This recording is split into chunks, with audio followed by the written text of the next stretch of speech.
നമസ്കാരം, ഗാലറി നാച്ചുറലിലേക്ക് സ്വാഗതം. ഞാൻ സുമേഷ് കോട്ട. തമിഴ്നാട്ടിലെ കന്യാകുമാരി ജില്ലയിൽ മണ്ടയ്ക്കാട് ദേവീക്ഷേത്ര നടയിലാണ് ഞാനിന്ന് നിൽക്കുന്നത്.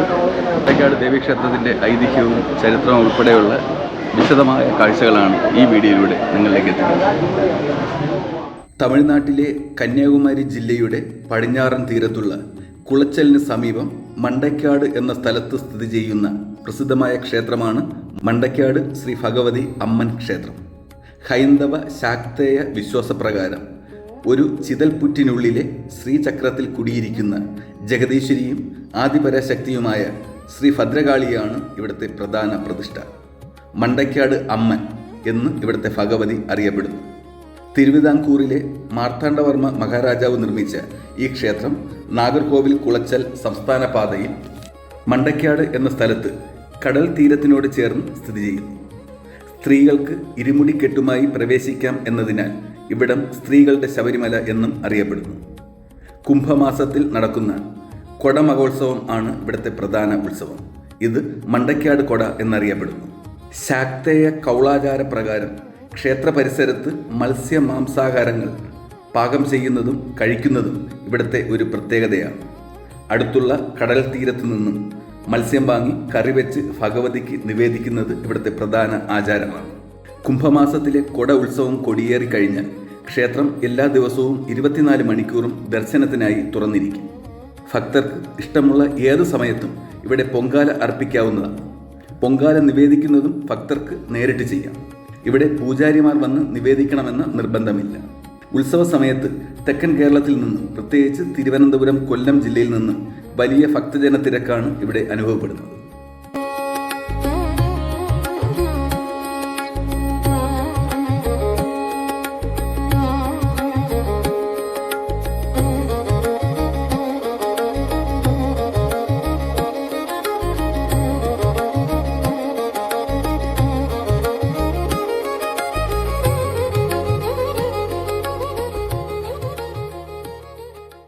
പതിനഞ്ച് അടിയോളം ഉയരമുള്ള ചിതൽപുറ്റാണ് ഇവിടുത്തെ പ്രധാന പ്രതിഷ്ഠ. മണ്ടയ്ക്കാട് ഭഗവതി കുടികൊള്ളുന്നത് ചിതൽപുറ്റിനുള്ളിലെ ശ്രീചക്രത്തിലാണ് എന്നുള്ള വിശ്വാസമാണ് ഇവിടുത്തെ പ്രത്യേകത. ഈ ചിതൽപുറ്റ് വളർന്നുകൊണ്ടിരിക്കുകയാണ് എന്നാണ് സങ്കല്പം. ചിതൽപുറ്റിന് മുകളിൽ നിർമ്മിച്ചിട്ടുള്ള ഭഗവതിയുടെ മുഖം ചന്ദനത്തടി കൊണ്ട് ഉണ്ടാക്കിയതാണെന്ന് പറയപ്പെടുന്നു. ഐതിഹ്യപ്രകാരം നൂറ്റാണ്ടുകൾക്ക് മുമ്പ് ഇവിടം കൊടും വനമായിരുന്നു. പ്രദേശവാസികൾ കന്നുകാലികളെ മേയ്ക്കാൻ ഇവിടെ കൊണ്ടുവരുന്നതിനാൽ ഇവിടം മന്തൈക്കാട് എന്നാണ് അറിയപ്പെട്ടിരുന്നത്. അതാണ് പിന്നീട് മണ്ടൈക്കാട് എന്നായി മാറിയത്. കോളറയും വസൂരിയും ഈ പ്രദേശത്ത് പടർന്നു പിടിച്ചു. ജനങ്ങൾ ചികിത്സയില്ലാതെ മരിച്ചുകൊണ്ടിരിക്കുന്ന ആ സമയത്ത് ആദിശങ്കരൻ്റെ ഒരു ശിഷ്യൻ ശിവശക്തി ഐക്യരൂപത്തിൽ പരാശക്തി കുടികൊള്ളുന്ന ശ്രീചക്രം വഹിച്ചുകൊണ്ട് ഈ പ്രദേശത്ത് എത്തുകയും ആ ശ്രീചക്രത്തിൽ അദ്ദേഹം ദിവസവും ശ്രീ ഭദ്രകാളിയെ സങ്കല്പിച്ച് പൂജയും പ്രാർത്ഥനയും ചെയ്യുകയും തുടർന്ന് അദ്ദേഹം ദേവിയുടെ അനുഗ്രഹത്താൽ ജനങ്ങളുടെ വസൂരി രോഗം സുഖപ്പെടുത്തുകയും ചെയ്തു. ഇതോടെ ഗ്രാമവാസികൾ ഈ സന്യാസിയെ തങ്ങളെ സഹായിക്കാൻ വന്ന ദേവനാണെന്ന് കരുതി ആരാധിച്ചു. വളരെ കാലം അവിടെ താമസിച്ച ആ സന്യാസി ശ്രീചക്രം അവിടെ നിലത്തു സ്ഥാപിച്ച് പൂജയിലും ധ്യാനത്തിലും മുഴുകി. കാലക്രമേണ അതിനു ചുറ്റും ചിതൽപുറ്റുകൾ വളർന്നു. ഒരിക്കൽ ധ്യാനത്തിൽ നിന്നും അദ്ദേഹത്തെ ഉണർത്താൻ പ്രദേശവാസികൾ ശ്രമിച്ചപ്പോഴാണ് അദ്ദേഹം ആ സ്ഥലത്ത് ഭഗവതിയിൽ ജീവസമാധി ആയി തീർന്നു എന്ന കാര്യം അറിയുന്നത്. സന്യാസിയുടെ സമാധിക്ക് ശേഷം അദ്ദേഹം സ്ഥാപിച്ച സ്ത്രീചക്രം അവിടെ തന്നെ നിലകൊണ്ടു.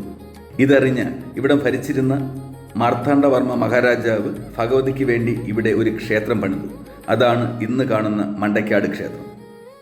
ഇവിടെ ഇരുമുടിക്കെട്ടുമായി സ്ത്രീകൾ തീർത്ഥാടനത്തിന് എത്തുന്നതിനെക്കുറിച്ചും ഒരു ഐതിഹ്യമുണ്ട്. അതൊക്കെ വിശദമായി മറ്റൊരു അവസരത്തിൽ മണ്ടയ്ക്കാട് കൊടമഹോത്സവത്തിൻ്റെ കാഴ്ചകൾക്കൊപ്പം നിങ്ങളിലേക്ക് എത്തിക്കുന്നതായിരിക്കും. ഈ മണ്ടയ്ക്കാട് ദേവീക്ഷേത്രത്തിലെ പ്രധാന വഴിപാടെന്ന് പറഞ്ഞാൽ ഈ കൈകാലികൾ, മണ്ടപ്പുറ്റ്, ആൾരൂപം ഇങ്ങനെയുള്ളതാണ്. ഒരാളുടെ ശരീരവേദന, കൈകാൽ വേദന, തലവേദന, ഇതിനൊക്കെ ഈ മരത്താൽ ഉള്ള ഈ സാധനങ്ങൾ, കൈകാൽ, മണ്ടപ്പുറ്റ് ഇങ്ങനെയുള്ളവ വാങ്ങിച്ച് ദേവിക്ക് അർപ്പിച്ചാൽ അതിൻ്റെ രോഗശമനം ഉണ്ടാവും എന്നാണ് പറയുന്നത്. ഇതേതുമായി ബാധിച്ചത് എങ്ങനെ ഇതിന്റെ ഒരു ഐതിഹ്യം പറയാം? விழிதோஷம் தேக அசுவங்கள் எல்லாம் மாற வேண்டி செய்து போறது. தடியுள்ள சாதனம் வாங்கிச்சு தெரியும், அது திருமணி எடுத்து கத்திக்கின சேஷம் നമ്മുടെ അസുഖങ്ങളെല്ലാം മാറുന്നു. ഇവിടെ തന്നെയായി ഇത് പണ്ട് തൊട്ടുള്ള വഴിപാടാണ്. എന്ത് തടിയിലാണ് ഇത് ഉണ്ടാകുന്നത്? ഇത് പലാവട തടിയില ചെയ്യുന്നത്. പിന്നെ ഇത് ചാണം. രണ്ടുമേ കത്തിക്കുന്ന സാധനം தான்.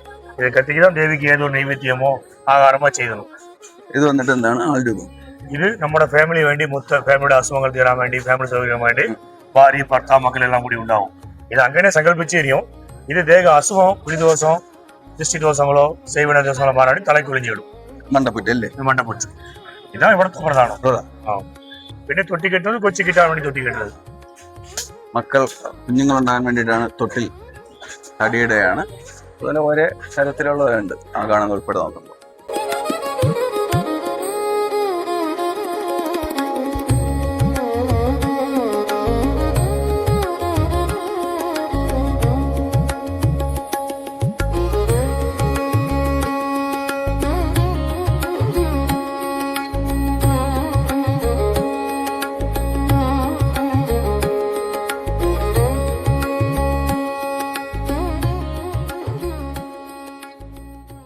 ഇത് ഇദ്ദേഹം ഇവിടുത്തെ പൂജാരിയാണ്. അഗസ്ത്യവനത്തിലെ ഒരു ടീം, ഒരു മൂപ്പന്റെ അടങ്ങുന്ന ടീമാണ് ഇവിടെ എത്തിയിരിക്കുന്നത്. അപ്പോൾ നമ്മൾ ഈ ഒരു ക്ഷേത്രത്തെ കുറിച്ച് ഒന്ന് പറയാം. ഇത് വന്ന് മണ്ടയ്ക്കാട് എന്നല്ല, ഒറിജിനൽ പേരൊന്ന് മണ്ടയ്ക്കാട്.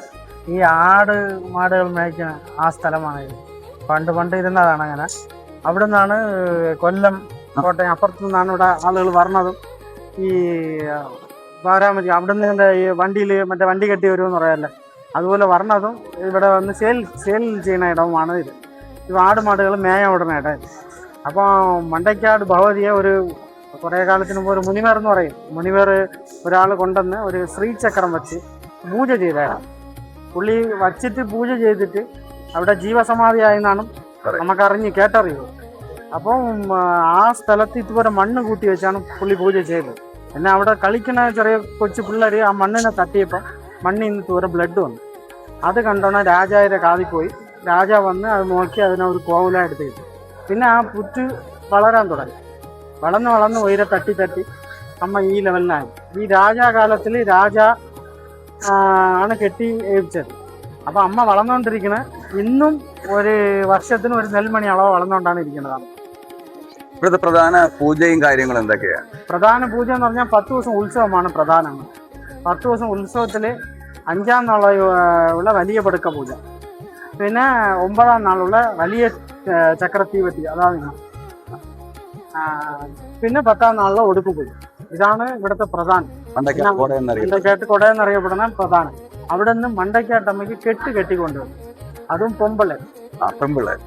പെമ്പിള്ളേരാണ് കെട്ടിക്കൊണ്ടുവരും. നമ്മള് ആമ്പിള്ളേരെങ്ങനെ ശബരിമല പോകണോ അതുപോലെ മാലയിട്ട് വെറുതെ ഇരുന്ന് പെണ്ണുങ്ങള് കെട്ടി വരുന്ന സ്ഥലം പെൺകളിൻ ശബരിമല. തമിഴായി പറയുമ്പോ പെൺകളിൻ ശബരിമല എന്ന് പറയും.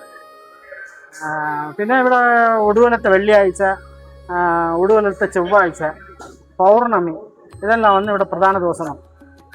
കൈകാലുകൾ വയ്ക്കുന്ന ഒരു ആചാരമുണ്ട്. കൈകാലം എങ്ങനെയെങ്കിൽ നമുക്ക് ദേഹസുഖം, അതായത് കൈകാൽ വലിച്ചു വെക്കണതോ ഇല്ല എന്തെങ്കിലും കൈകാൽ മുടക്കമോ എന്തെങ്കിലും ഉണ്ടായാൽ ഈ മരത്തിലുള്ള കൈകാലിന് അമ്മയുടെ മുമ്പ് നിന്ന് കൈകാൽ തടവിട്ടിട്ട് പോയാൽ 100% കണ്ടിപ്പ ക്യൂർ ആവും എന്നുള്ളത് സത്യമാണ്. എൻ്റെ അറിവിൽ ഞാൻ 5-6 പേരെ കണ്ടിട്ടുണ്ട്.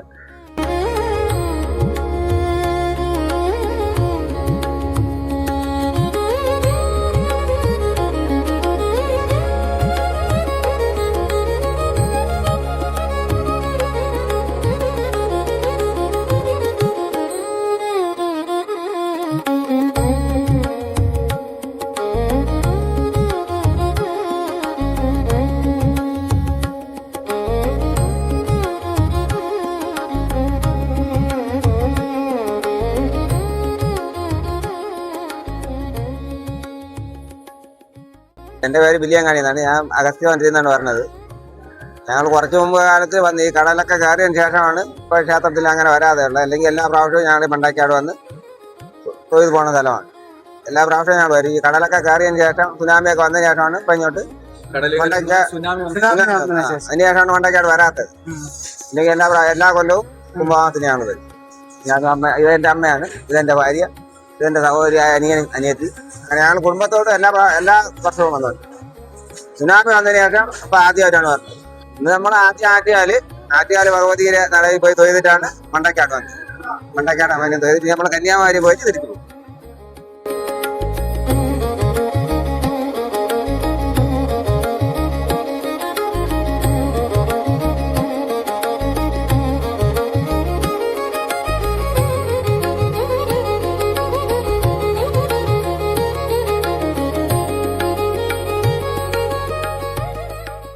മണ്ടക്കാട് അമ്മയുടെ തിരുനടയിൽ വെച്ച് ഹിന്ദു മഹാസഭയുടെ തമിഴ്നാടിന്റെ തലവരായിട്ടുള്ള ഇദ്ദേഹത്തെ നമ്മൾ കണ്ടുമുട്ടി. അപ്പോൾ ബാലസുബ്രഹ്മണ്യം എന്നാണ് ഇദ്ദേഹത്തിന്റെ പേര്. അപ്പോൾ ഒരു പ്രത്യേകത ഇവിടെയുണ്ട്. ഞങ്ങളുടെ അഗസ്ത്യകൂടം കേട്ടിട്ടുണ്ടല്ലോ, അഗസ്ത്യകൂടത്തിൽ പൂജ ചെയ്യുന്ന ആദിവാസി വിഭാഗക്കാരുണ്ട്. ആ ആദിവാസി വിഭാഗക്കാരല്ല, ആദിവാസി മൂപ്പരാണ് ഇദ്ദേഹം. ഇവരാണ് ശബരിമല പോയി ഇവര് ചെല്ലുന്ന ദിവസം ഇവര് കൊണ്ടുപോകുന്ന വനവിഭവങ്ങൾ വെച്ചാണ് അയ്യപ്പനെ പൂജ ചെയ്യുന്നതും. അതുപോലെ കവടിയാർ കൊട്ടാരം ഇല്ലേ, പാത്താണ്ടോർമ്മ, ആ കൊട്ടാരത്തിൽ വർഷം തോറും പോകുന്നത് ഇദ്ദേഹത്തിന്റെ നേതൃത്വത്തിലാണ്. കോട്ടൂർ മുണ്ടണിമാടൻ തമ്പുരാൻ ക്ഷേത്രത്തിൽ നിന്ന്. അപ്പൊ ഇവര് ഇന്ന് അവരുടെ ഒരു നേർച്ച ചെയ്യാൻ വേണ്ടിയിട്ടാണ് വനത്തിനുള്ളിൽ നിന്ന് 25ഓളം പേര് അവരിവിടെ എത്തിയിരിക്കുന്നത്. ദേവിയുടെ നടയിൽ പോയി ഇന്ന് കുഞ്ഞിന് തുലാഭാരം കഴിഞ്ഞു. എന്നിട്ട് ഇവിടെ വന്ന് മണ്ടക്കാട് അമ്മയും കണ്ട് തൊഴുതിട്ട് ഇനി കന്യാകുമാരിയും പോയിട്ട് തിരിച്ചങ്ങും. അപ്പൊ ഇതൊരു നിമിത്തമാണല്ലേ അവരെയും ഇവിടെ കാണാൻ കഴിഞ്ഞത്. താങ്കൾക്ക് പറയാനുള്ളവിടെ പറയാം. நம்முடைய மண்டைக்காட்டு பகவதி அம்மன் கோயில் இப்ப கடலோரமா பாத்தீங்களா, கன்னியாகுமரி மாவட்டத்துல கன்னியாகுமரியில பகவதி அம்மன் கோயில், மண்டைக்காட்டுல பகவதி அம்மன் கோயில், கோலங்கோட்டுல பகவதி அம்மன். இந்த கன்னியாகுமரிங்கிறது நம்முடைய பாரத நாட்டினுடைய ஏற்றமும் கீழே உள்ள பகுதி. ஸோ இந்த பகுதியில இருந்து பாரத நாடு முழுக்க அருள் பாலிக்கக்கூடிய சேத்திரங்கள், கோவில்கள் வந்து இந்த பகவதி அம்மன் கோயில். வடக்கே வந்து நம்ம இமயமலையில பரமசிவன் சிவன் கைலாசத்திலிருந்து நமக்கு அருள் பாலிக்கிறார். தெற்க தேவி வடக்கு நோக்கி இருந்து என்ன செய்றாங்க பண்றாங்கன்னு சொல்லு. ஸோ வடக்கு நோக்கி இருக்கக்கூடிய ஒரு பிரதானமான ஒரு கோவில் வந்து மண்டைக்காட்டு பகவதி அம்மன். இந்த பகவதி அம்மன் கோயில் ஒரு புற்று இயற்கையாக அமைந்த ஒரு கோவில், சுயம்புவாக வந்த ஒரு கோவில், சக்தி வாய்ந்த ஒரு கோவில். இந்த கோயிலுக்கு வரக்கூடிய பக்தர்கள் அவர்களுடைய வேண்டுதல்கள் அத்தனையும் என்ன செய்யும், நினைத்த காரியம் அத்தனையும் முடியக்கூடிய அளவுல இந்த கோவில்ல சூழ்நிலைகள் இருக்கிறது. கோவிலுடைய தேவி விசாலமாக மக்களுக்கு அருள்பாலிக்கக்கூடிய சக்தி உடையவள். அதனால அந்த மக்கள் கூட்டம் எப்பவும் இங்க இருக்கும் வரும். கேரளத்துக்கும் இதுக்கும் இந்த தேவி சேத்திரத்திற்கும் பெரிய தொடர்பு உண்டு. ஏன்னா இதுவும் ஒரு காலத்துல கேரளாவோடு சேர்ந்திருந்த சமஸ்தானம் தான், திருவிழாவோட சமஸ்தானம் தான். ஸோ அதனால எல்லா மக்களும் இங்க வருவாங்க. இங்க வந்து மலையாளம், தமிழ் அப்படி இல்லை, அனைவரும் அந்த ஜாதி இந்த ஜாதி அப்படி இல்லை, அத்தனை பேர், அந்த மதம் இந்த மதம் இல்லை, அத்தனை மதமும் வந்து தரிசனம் செய்யக்கூடிய ஒரு கோவில் மண்டைக்காட்டு பகவதி அம்மன். இங்க பொங்கால சிறப்பு வழிபாடாக இங்க நடந்துட்டு இருக்கிறது. இங்க கையால் நேர்ச்சைக்கான அந்த ஏற்பாடுகள் நடந்துட்டு இருக்கு. ஸோ அதனாலே இந்த பகுதியில இருக்கக்கூடிய அத்தனை மக்களும் திரளாக வந்து இங்க சாமி தரிசனம் பண்ணாங்க. சாமியுடைய அருள் அத்தனை பேருக்கும் இது செய்யணும் கிடைக்கும்.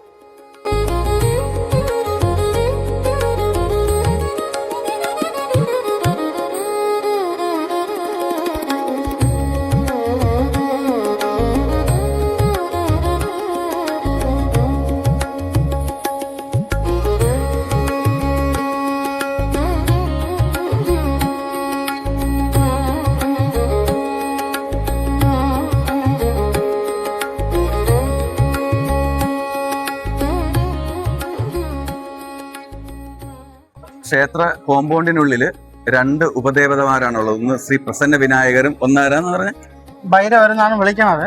അവിടെയാണ് ഇവിടെ അമ്മയെ പ്രതിഷ്ഠിച്ച ആ പുള്ളി അവിടെ നിന്നാണ് ജീവസമാധിയായെന്നാണ് നമ്മളെ ഹിസ്റ്ററി. ഭൈരവരായിട്ട് തോന്നുന്നു, ഭൈരവര സന്നിധി. കടലിൽ നിന്ന് കിട്ടിയ ഒരു 2 കടലിൽ നിന്ന് കിട്ടിയ 2 നാഗരുണ്ട്. ഒന്ന് ഇപ്പുറത്തിരിക്കണം, ഒന്ന് അവിടെ പ്രതിഷ്ഠ ചെയ്തിട്ടുണ്ട്. ഒന്ന് തന്നെ പ്രതിഷ്ഠ ചെയ്തിരിക്കണം, ഒന്നും പ്രതിഷ്ഠ ചെയ്യാതെ ഈ മരത്തിന്റെ മൂട്ടിലുണ്ട്. ക്ഷേത്ര കോമ്പൗണ്ടിൽ ആലിന്റെ മൂട്ടിൽ. വേറെ എന്തോ തൊട്ട് മാറിയ ഒരു അമ്പലം അടുത്തിരിക്കുന്ന ശാസ്താംകോലെന്ന് പരശുരാമർ കാലത്തിൽ പരശുരാമർ വെച്ചതെന്നാണ് നമ്മളൊക്കെ കേട്ടറിവ്. അതിനും മണ്ടക്കേട്ടമ്മയ്ക്കും പൊതുവാ നടുക്ക് ഒരു ഗണപതി കോവിലൊന്നുണ്ട്. അത് വന്ന് ആ 2 കോവിലേക്കും അപ്പം വന്ന് ആ ഗണപതി മാത്രം തന്നെ ഉണ്ട്. 2 കോവിലേക്ക് നടുക്കിരിക്കും. അതുകൊണ്ട് മണ്ടക്കേട്ടമ്മയ്ക്കും ആ ശാസ്താംകോലിലേക്കും ഒരു അറ്റാച്ച്മെന്റ് ഉണ്ടെന്ന് പറഞ്ഞ് പറയപ്പെടുന്നുണ്ട്. ഈ കടലുമായിട്ടൊരു ഐതിഹ്യം ഉണ്ടല്ലോ, അതായത് നമ്മൾ ഇവിടെ വരുന്നവര് മീൻ വാങ്ങി കറി വെച്ച് കഴിക്കുന്ന അങ്ങനെ ഒരു ഐതിഹ്യം കൂടെ പറയുന്നുണ്ട്. അതായത് മണ്ടക്കാട്ടമ്മയ്ക്ക് പണ്ടെന്ന് പറഞ്ഞാൽ കുറെ കൊല്ലത്തിന് മുമ്പ്, എന്റെ കുറെ നൂറ്റാണ്ടുകൾക്ക് മുമ്പ് മണ്ടക്കാട്ടമ്മയ്ക്കും മീൻ വെച്ച് ചെയ്തിട്ടുണ്ട് എന്ന് പറയപ്പെടുന്നുണ്ട്. അതുകൊണ്ട് ഇപ്പൊ ഉള്ളവര് അവിടുന്ന് മീൻ മേടിച്ചിട്ട് വന്ന് വെളിയിൽ കോവിൽ വന്ന് തൊഴുത്തിട്ട് വെളിയിൽ പോയി അതിനെ വച്ച് കഴിച്ചോണ്ട് പോകും. അതെ, നൂറ്റാണ്ടുകൾക്ക് മുമ്പ് ഒരു ഐതിഹ്യം ഉള്ളത് മണ്ടക്കാട് അമ്മയും കടലും മീനുമായിട്ടൊരു ഐതിഹ്യം പറയുന്നുണ്ട്. ഇപ്പോൾ നിലവിൽ വരുന്നവര് കടലിൽ പോയി ശുദ്ധിയാവുന്നു, ശുദ്ധിയായതിനു ശേഷം അല്ലേ, ശുദ്ധിയായതിനു ശേഷം വന്ന മണ്ടക്കാടമ്മയെ തൊഴുന്നു, തിരികെ വീണ്ടും കടലിൽ പോയി മീൻ മേടിച്ച് പുറത്തെവിടെയെങ്കിലും വെച്ച് പാചകം ചെയ്ത് അതിനെ കഴിച്ച് ആ ചടങ്ങ് നടത്തി പോകുന്നു എന്നുള്ളതാണ് ആ വിശ്വാസം. ഈ ഭരണി നക്ഷത്രത്തിന്റെ അന്ന് ആ. മാസി ഭരണി എന്ന് പറയാം. നമുക്ക് മാസി എന്ന് പറഞ്ഞാൽ മലയാളത്തില് മാർച്ചിൽ തന്നെ വരും. മാർച്ചിൽ മലയാളത്തില് മാസി ആ സമയത്താണ് കുട വരുന്നത്. ആ സമയത്താണ് കൊട. കുട വരുന്നത്. ഉത്സവം കഴിഞ്ഞ് തൊട്ടടുത്ത പറഞ്ഞ ഭരണി നക്ഷത്രം.